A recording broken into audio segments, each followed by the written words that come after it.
Hey everyone, I'm Mike Henry, and this is my Procreate 4.2 demo for the piece I call That's So Metal. That's so metal. That'd probably be a better way to do it. Anyways, this was a piece I did. I was just sort of thinking about heavy metal, meaning the magazine, the anthology series, and I was like, oh, let's do something along those lines. It seems like fun. So I just wanted to keep it simple in the sense that I just wanted to do like a portrait instead of like a big crazy scene. I did this during the Christmas break this past Christmas, so I was not looking for a crazy challenge, just something sort of different than what I normally do. And so it was pretty fun. So I just basically did this sort of warrior gothic chick that has this messed up eye, and you just sort of from there, fill in her story kind of thing. I didn't really have anything in mind. It was more just about creating a somewhat interesting visual. So you can see I went with a couple of normal tropey things like cleavage and spikes and disfigurement and piercings and harsh haircuts and that kind of stuff. So she sort of is just a physical embodiment of a lot of tropes in that genre. So she was really fun to work on, though. Actually, I shouldn't say she was really fun to work on. There was a point where she became really fun to work on. I sort of did the rough sketch, and I was like, yeah, that's cool. And then when I got in the middle of doing it, I was just like, oh, God, it just felt like grueling for some reason. And then I eventually turned a corner and found interesting reason to finish her. Her actual costume is less inspired than I would like it to be, or I should say it was less inspired, and then in the middle of it I kind of tweaked some things. While I was designing her and designing all of this, I looked at a bunch of reference from just the vibe of heavy metal over the years and everything that's been on there. Obviously, in order for something to fit the vibe, it doesn't have to be this sort of gothic horror fantasy thing. I shouldn't say horror, but I mean that's part of it too, right? It's just sort of all these off-kilter, left of center ideas is what you could theoretically do. So this could have easily been like a dude in a suit with a tentacle coming out of his head or something, and it would have fit as long as you sort of put the logo at the top. But I wanted to go with what I at least feel is the more associated vibe. And so here we've got all these spikes and stuff, but eventually after looking at more of the reference, like I was saying, I decided to bring in certain palettes and certain treatments that felt like it just clicked more. So there you can see some, nondescript background. I'm just like, yeah, something back there, and then move on. So now I knew that I wanted to render it from the get-go, but that initial rough was just a little too rough. So this is where I'm cleaning it up a little bit. Again, not final lines, but just something where when I switch to painting it, I have more structure there.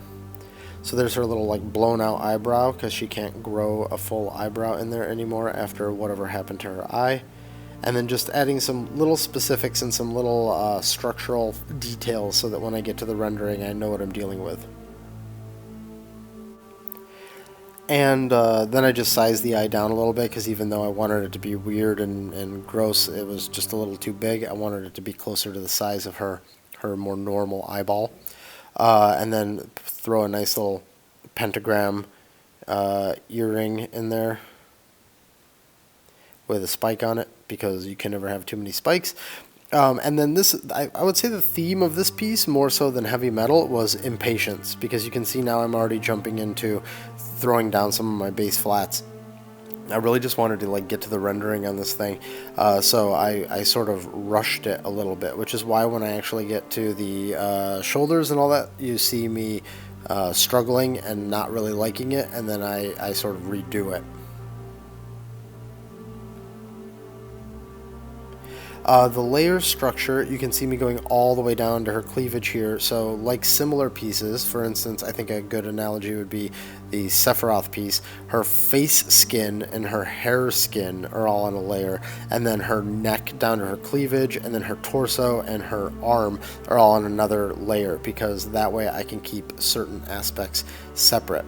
I did some bad layer management, I would say, on this, because her hair is on top of everything, which sometimes makes sense, but I was not, it just wasn't working. I mean, it worked in some ways, but it didn't in others. Like, for instance, from a understanding your layers perspective, having the hair and like her bangs on top of her face makes a lot of sense, which is why I think I did it. But then the fact that her ear is now in the layer stack, like under the hair, was just a little cumbersome. Not that big of a deal. I feel like I'm complaining, but I just feel like I wasn't. I knew that I was going to have a boatload of layers on this, so I started like layer managing from the get-go, and I think I was overthinking it. So here you can see me starting to do this terrible fucking shoulder, which I eventually abandoned. So I'm putting the spikes on it and getting this like metal thing done, and then I'm like, oh, then I'll just stick the skull on there and all will be well. But I wasn't really feeling the design. Again, I did rush the design. I thought about the way that I wanted her to be sort of striking in the middle of it, but then I never did like a separate sheet where I just quickly like, you know, sketched out like a cool armor design for her. So now here's where I'm revisiting it and I'm going, oh, well, you know what I'm seeing a lot in this heavy metal stuff is I'm seeing this really dark blue that starts from like a black and goes into like a low range blue, and I'm seeing more of these like tropey, like, what is this ribbing thing that we always put on armor? Well, let's put it on here because that's the vibe I'm trying to go for. And I get rid of the big metal collar and I decide to go for more of this little collar, almost like something Vampirella has. And this is all starting to feel a little bit more in the vibe of what I'm going for. So that's why a lot of these changes were made. I keep some of the metal, obviously, in like the piercings on her face and her ear and stuff. Here's where I write impatience intensifies because I'm flatting all of this and I just want to render so bad. So I just move into rendering. But anyways, the metal is in the skulls and in this weird sort of like support structure she's got around her rib cage. When I design characters, I don't usually design characters to be so like sex forward or sexuality forward, or I mean just boobs forward. I'll of course draw attractive people when it makes sense, but if you see from like my A Village Corrupted stuff, I don't really generally draw armor that's as impractical as this, but I was going for a certain vibe, so that's why I went with it here. So that's why you've got this like weird spike in between her boobs, and then you've got this metal stuff and the metal skulls, and it all has its place when you're doing something in this very audacious theming. So I struggled with aspects of the rendering on this one. She's quite pale, and historically when I've done somebody very pale, I sort of stick to a palette that I'm more comfortable with, and then I use some adjustment layers to bring it pale. Not always, like for instance on the Kenny piece, he was mostly just painted as is, but every now and then I just sort of have a problem with doing really pale skin like that. So you can see me sort of change my colors and tweaking things here and there, and that's because I just wasn't really liking the way certain things were coming together. I would say, I've talked about this in other pieces, with art sometimes you hit that like pit of despair, or at the very least valley of despair in the middle of it, where like it's not like your vision and you don't see yourself getting there, and it's like a thing you've done a million times, but like this time it's all going to come crashing down. And so I was definitely in the middle of this. I put this piece down 5 or 6 times in the middle of working on it, and went on to other projects and then came back to it. And every time I did that, I had some like renewed energy, but then that would dissipate. And so eventually I just said, okay, I got to sit down and just grind this out. And once you sort of do that and you start seeing the piece come together again, then you sort of re-inspire yourself and you're like, oh, I could actually do something really cool here. And that's exactly what happened with this piece. At this stage, I mean, look how dead her skin tones are right there and everything. It just wasn't speaking to me in any kind of big way. But eventually I started getting a little bit more definition in, and I started doing like what you're seeing here, where the eye starts to pop more and I get some more dimension there. The nose pops out a little bit more and it starts getting more exciting to work on. And that's we're nearing the point where I got re-excited about the piece again. I would say, especially because I'm character driven, once I start seeing that face really coming together is when I'll get more on board. Something that I've done in the past when I was worried about whether or not I would be whether I would have the energy to sort of self-inspire. And by self-inspire, I mean just that you're excited about what you're doing. Sometimes I'll do the eyes first because the eyes are fairly quick and it gives you lots of energy in the piece. And then it's like, oh, the eyes are done. Now I see where the rest of this thing is going. So anyways, where we're at right now in the piece is where I'm getting close to turning the corner. I would say that once the blush gets in and some of the effects around the skin effects around the eye and the lips and all that kind of stuff come in, that's when it starts feeling like, oh, okay, this can really be something. So as we progress, we're going to stay zoomed in here because I knock out the face and then the eyes and then the hair and the piercings sort of all one after the other. It gives me a nice blueprint for the way the rest of it's going to go. Now the problem is that of course that means I'm putting millions of layers in already and I feel like I haven't even hit most of the piece, but that gives me a benchmark as well as excites me about finishing it.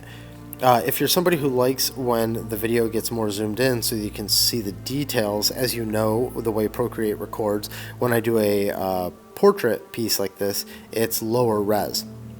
Well, you'll be happy to know that after this piece, I think it's like the piece right after this one, I switch everything to the higher recording setting. So from after this one, you'll be seeing higher res playback videos. So look forward to that in the next or the one after it. It might even be the next video.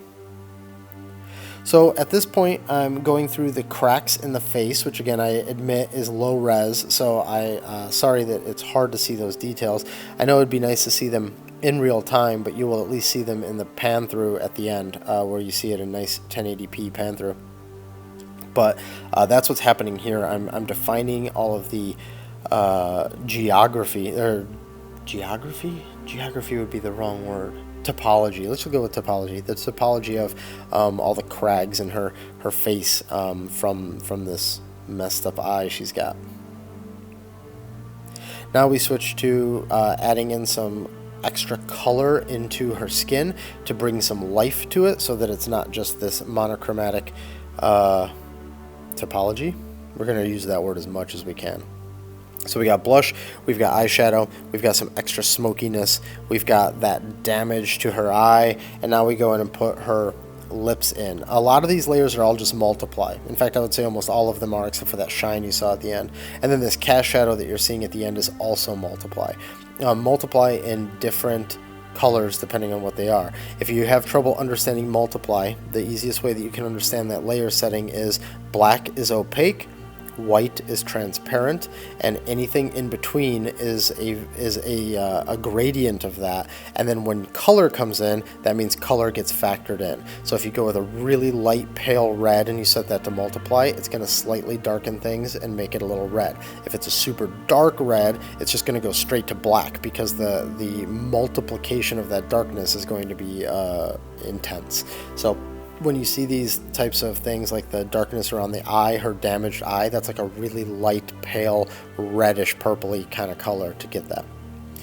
So now we're moving to the hair. I leave the hair relatively flat for this, and then just try to add a little bit of details eventually of like little stray hairs sort of flying off of it. So you can see at this point now her eyes and her face have quite a bit of detail in there. It's not done because there's going to be finishing touches that come in later on, like subsurface scattering on her ear and some bounce around her cheek and all that kind of stuff. But this is starting to now tell me as the person doing the art, like, there's a place I can take this that's going to be cool. So we'll get there eventually. And that's really important. I think that I've hammered away on it a bit in this video, but really that self-inspiration, that self-drive, and that knowing that it's going to get somewhere really cool, I think is really important, and that's what keeps you from giving up on something or feeling like you're not getting anywhere, you're not learning or whatever. So try to find those wins when you're working on something. I actually subscribe to that even when it comes to just like planning your day or scheduling how you're going to do things. Like, pack some wins into there, some things that are going to be easy and make it feel like you're making progress, because if you have nothing but sort of big chunky things to go after and you'd feel like you're not checking anything off your list, it's going to feel demotivating. And the same thing is true with art. If you just have these big chunky things that you're going to accomplish, it might feel like something's never going to get done. So having things like these little piercings all over where you can bang out each one and really easy tricks really sell that that's like this little metal ball. That's the kind of stuff even that you're like, oh wow, really quickly I just pounded that out and it added a lot of value to the piece. So the way I'm doing the shines there is with an add layer. If you use white or any other type of bright color and you set it to add and adjust the opacity and use something like a soft brush, you can get a really nice shine on things. Quick Photoshop tip: to do the same thing in Photoshop, you change your layer to color dodge and then you double click on the layer and there's a little checkbox that says opacity shapes layer. Opacity layer shapes. Now I can't remember what it says, but it's a combination of those words, and uncheck that and you'll get the exact same behavior that you get in Procreate with an add layer. Bet you didn't expect a Photoshop tip. So now we're moving on to the body. Basically, you see all those layers turning off on her face. That's because I'm now pulling the same colors from the face in order to do the body. There's not much more to say here, just trying to sell the shapes is all. And then eventually we will move to the more complex stuff. Really this part is just replicating what I did up top, down below, basically. Now you can also see why keeping those layers is important, keeping them separate is important, because it allows me to get a cleaner cut on where that jaw line is without affecting it. You could always go ahead and merge these later. That's totally fine. I'm just, as you know, if you've seen my videos, I'm sort of terrified of merging anything. So by the way, this piece, because it had so many little parts, and like I said, I was managing those parts so much, you'll see at the very end I show how many versions of this file I had, just as like a fun little behind the scenes. I mean, this whole thing is kind of a behind the scenes, but an additional behind the scenes. So now we're doing the blue leathery material stuff. That's what we've moved on to here. I wanted it to have a very dark base color to it, which is why the flats for it are so dark to begin with. And I wanted to keep it all really low and not super shiny, and that was all by design to try and match. I don't know, it's really hard to say, but if you go through a lot of sort of stuff from the 80s that's like fantasy, you'll find this like material, this like dull black blue sort of leather, and that's kind of what I was going for. You can sort of see now, since I have the shoulders turned off, some of the layer stack. If we're going to talk about all the layers in like big groupings, the layer stack at this point goes metal on top of everything, and then the hair, and then the eyes, and then the skin of the head, and then the blue that's the collar, and the I guess like bustier, and then the skin. Oh, and then the metal skulls are factored in there too. The skulls that are on top, the ones right on top of her boobs and the one on top of her shoulder pad are on their own layer, and then the distant skull is behind all of the layers that represent like her body and her boobs and stuff. So you can sort of see there how that's working, so that I can try and separate everything out as much as possible and not conflict. The reason, I should emphasize why I do it this way. It's because the way that I paint is I paint with like a hard brush usually, sometimes soft brush, but hard brush, and then I use a big soft airbrush to soften things and to get some of the smoother rendering that you see. And if I did that with the other layers being able to be erased, then I have to use this big fat airbrush to get the softest fall off possible. Then I'd be erasing all of this other stuff that I don't want to erase. So that's really why it happens that way.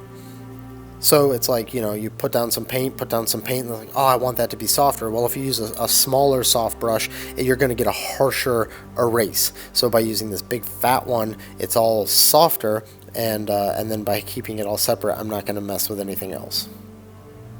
So now we are going into establishing these metal rivets and the metal banding that sort of locks down the blue leather around her shoulder pad, and we're going to be using all of the metal from her face as the reference. So you can see those layers are turned off now because I'm sampling from them to make sure that all of my metals are consistent across the entire piece.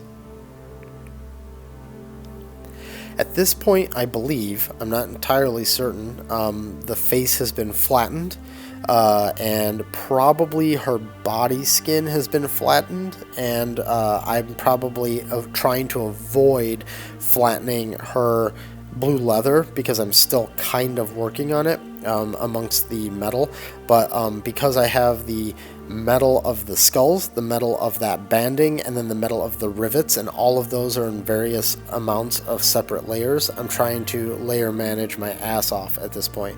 And since I need to reference the metal that's on her face, none of that can be merged yet. Her eyes are probably also merged, and her hair is merged at this point.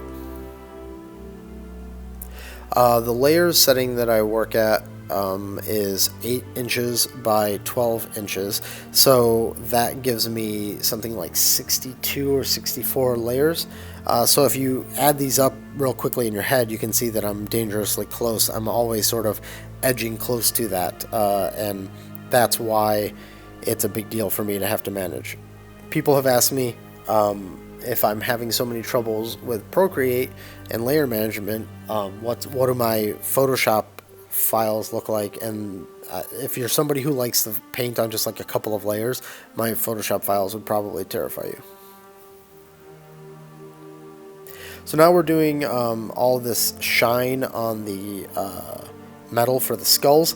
This is all done, as I said before, with the add layer, and then some duplications and some blurring, some Gaussian blurring going on. My thought process at this point is I have the base for all of these materials now.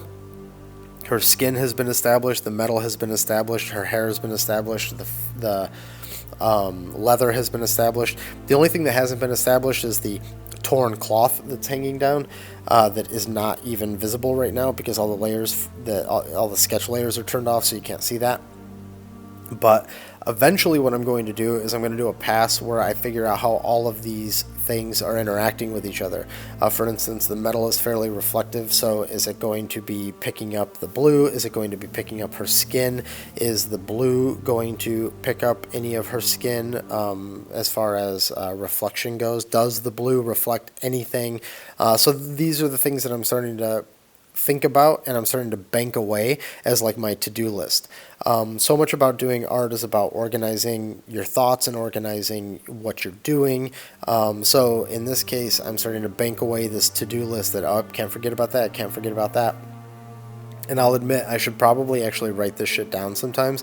I forget things sometimes, which is the main reason why another rule that I follow for myself is I don't post art or really show it to anybody unless it's just to get deliberately get some feedback until I've at least sat with it for like a day. So when I'm done with a piece in Procreate, I'll save it out. I'll put it on, it'll just sync and it'll be on my phone. And then, I don't know, every hour, every couple of hours, I'll open it up, I'll look at it again, I'll think, oh shit, actually I should do this or I should do that. Very rarely am I ever like, oh, it's perfect, don't touch it. But that's the point, is to analyze it and sit with it for a bit. And then it's actually the same rule I have for tattoo design. I design a tattoo for myself, and then I just sort of sit with it for like a week. And then if I still like it, then I'm like, cool. If I like it in a week, I'll like it forever. And that's the same thing with the art. If I like it after 24 hours or so, and I haven't come up with anything more to do for it, then it's probably fine. So after I complete all of this, I might do that, give myself the 24 hours, and then during those 24 hours I'll be like, oh shit, that thing that I totally planned on doing I didn't do. In fact, the piece that I finished last night, which at the pace that I'm posting these videos, you guys are going to see in like 7 years, but that one I had 3 things that I really wanted to do. I should say one thing that I really wanted to do in 3 different areas. And I put the piece down and I was watching Law and Order, and then I opened up my phone like 20 minutes later and looked at the piece, and then I was like, oh, I didn't do that. I told myself the whole time I was going to do that, and then I forgot at the last minute. So I went back in and added it real quick. So I think it's the summary of all of that rambling is it's important to give yourself some time after you finish your piece and really think about it and go through your mental checklist and make sure it is done as far as you're concerned. So now we'll go in and apply the rest of the metal look and feel to the metal that's down on her like ribs. And then we move into throwing in that cloth at the end. So part of the things I want to talk about with this is I've already talked about that blue and how important that blue is. Oh, and you can see some of the reflection of her hair bouncing off of the top of her shoulder pad. I threw that in there at some point, and that'll continue throughout the rest of this, me noticing those things and throwing them in. Anyways, part of the things I want to talk about with this, I mentioned it with the blue, is the palette. This is a almost like acidic palette. You've got her intense red hair, a big yellow eye, her skin is very pale, then you've got this blue, this dark blue, and then here we go with the green. This was all by design. I wanted it to feel like it came from that vibe. It's not necessarily the type of thing I would normally work with, but I really wanted to push that, and so that's why you've got these like bright green down below, which of course is complementary to her hair, but even though it's complementary, they're both very intense versions of those colors, and that was all because I wanted to go for this very audacious palette. I'm actually going to be posting a space cowboy soon that I also go after a similar era and a similar vibe, almost like this acid acidic sort of vibe where everything is very loud, and it's not what I would normally do, but it just fits. Another thing that I wanted to point out here is I thought that it would be fun to make her eye brown, because it's just a less sensational color for an eye. It's very muted, and I thought that comparison to her other wacky eye was going to be cool. And I decided throughout it that it wasn't cool. It didn't give her the intensity that I was looking for. As interesting as it would be to have her be sort of like this calm eye and then this berserk eye, almost like a Two-Face scenario, I just really wasn't liking it. So towards the end here, you'll see I do this like emergency surgery, and I bring in an eye from an older version of it and punch it up into this like very icy blue. So we'll talk about that when we get there. So now we're just painting in the green cloth, giving it some thickness just to give it this like weird feel to it. Put some dirtiness on it, that's what you see going in there, and then we'll put the drop shadow so that it feels like it's actually under those shoulder pads.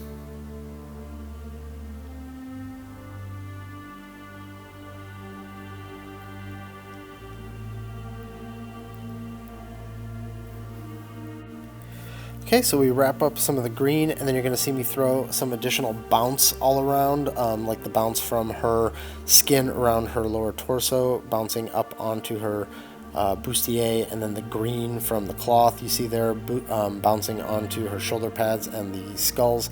And now we are adding some extra texture to her hair. I didn't really originally want to do this, but it was starting to feel a little flat, and I didn't want to overwork the hair, but I just started to add in a little bit of definition up there so that it felt like there were strands. In a second, we're going to move into the background, so I'm going to start talking about the background real quick. The background for this, I wanted the whole thing to have this like old school painting vibe. I wasn't like referencing Mona Lisa or anything, but that type of a thing where it's like this. It's almost like a painting. It's almost like a matte painting. It's like a painting of a world that's just on like a thing hanging behind her, kind of. That's kind of what I was going for. But you'll see that I also put tons of work into these like floating upside down pyramids that are like reflective. I just thought that would be like this funny, not funny, but kind of funny, just like this like weird thing in the background that you're like, what the hell is that? And it sort of goes a little bit more towards the story, like who is this lady, why is she covered in armor, why does she have this weird eye and all these piercings, and then there's these floating pyramids in the background. That's just sort of what I thought would be kind of fun and in the vibe that I was looking for and all that kind of shit. But I end up eliminating them. I even try, well, instead of those, how about something going on in the background? What if we have like comets flying by? and asteroids. And I went through all these different things, and I put a lot of work into it. And I showed it to my wife, and I showed it to some other people, and everybody was like, "What are those things?" And I was like, "Oh, well, they're like this, and they're weird, and they're maybe they're this, and maybe they're that." And everybody was just like, "They're distracting. Get rid of them." So in a second, you're going to see me wrap up the mountains here, these like spiry mountains, and then I'll have these pyramids. Here we go. So you can see them in the rough sketch, and here I'm starting to block them in. And I was like, oh, and I can use pieces of the background to create these reflections and sample it and do all this stuff. And so I put all this work into this shit, and then everybody was like, "What the hell is that? Get rid of it." And to be honest, they weren't wrong. Once I did these things, they're so distracting, and it pulls away from her. And even if I were to find a way to like knock them back in some way, then they wouldn't look reflective and they wouldn't be what they're supposed to be. So I eventually just say, all right, they're dead. But you can see here with how much work I put into them, and I'm already putting in all this foreground work and doing like this atmospheric stuff, and it's like, yeah, man, this is gonna totally work. And then it didn't totally work, so I end up killing them at the last second. Actually, I shouldn't say at the last second. I end up killing them and then trying comets, and then turning to everyone and being like, hey, what about these? And everyone's like, get rid of the shit in the background. And I'm like, okay, fine, jeez. So there you can see when you start seeing me putting that like black haloing on things and some of these extra atmospheric elements, that's like me as an artist being like, cool, this thing's wrapping up, let's wrap it up. And then I got all that feedback, and I had to then sort of pull it apart and eliminate some of it. But again, luckily I work on lots of layers. It's easy to turn that stuff off or just delete it entirely and start working on alternative solutions. And if you're wondering what I'm working on while I've been talking and there's just been like seemingly nothing happening, it's been a bunch of little subtle face changes. And then now here I'm adding in all of that bounce behind on her back shoulder pad to again anchor her in the world more. You can see there adding a little bit of bounce on her cheek. That actual rim light on her cheek wouldn't make a lot of sense, but it's just to pop her. So that's why that's there. Some extra darkening, some extra rim lighting, so adding a lot more drama to it now and a lot more finish to it, because this just feels it just adds so much more to it. Got some bounces going on down her lower half, and there's some extra little effects going on, and this is where I do that trick that I showed you guys on the Kenny piece, where I blur it on a new layer and then mask it, and then go in with a rough brush and sort of reveal some of the blurred areas to add some extra texture to it. So you can see that I'm putting in all these finishing details, and I'm like, this is so killer. And then everyone's like, get rid of the pyramids.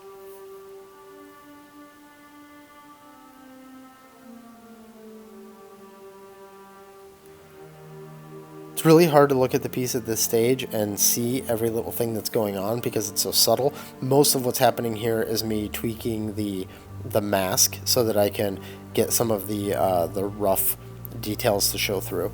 There's a texture that gets thrown on towards the end, and now here's where I am bringing in the other eye. Unfortunately, I don't have that to show you. It was in a separate file where I just quickly tweaked the eye and then pasted it back in, which was kind of tricky, to be honest.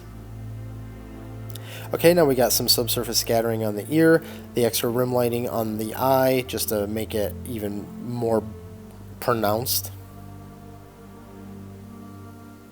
And here go the pyramids. And then here come the comets. And after I do these really quickly, it was actually fairly fast since it's all really rough stuff and it's not, very high detail, like it's not very high precise detail. I just sort of do these really quickly. And then after these are done, I run around to people again and go, huh? And they're like, no. Why do you keep trying to distract us from the girl in the foreground? I do kind of like the way these came out, though. Especially that reflection in the clouds up there. I thought that was kind of nice. Okay, and then they're gone now. And now it's all about her. So I hope you enjoyed that. This is the final piece right here. There was a lot to go over, but I hope it was all at least somewhat clear, especially if you combine it with other videos that I've done on all of these techniques in the past. And here is a shot of all of the versions of this file. You can see there 1 through 8 plus the eye change file in there. This is what I do whenever I need to merge files. I duplicate the file and then merge from there. That way I don't lose anything. So thanks for watching. I hope you enjoyed this. If you did, please consider liking and subscribing and the notification bell and all that jazz. And I'll see you on the next one. And if you're looking for me on the internet, these are the places where you can find me.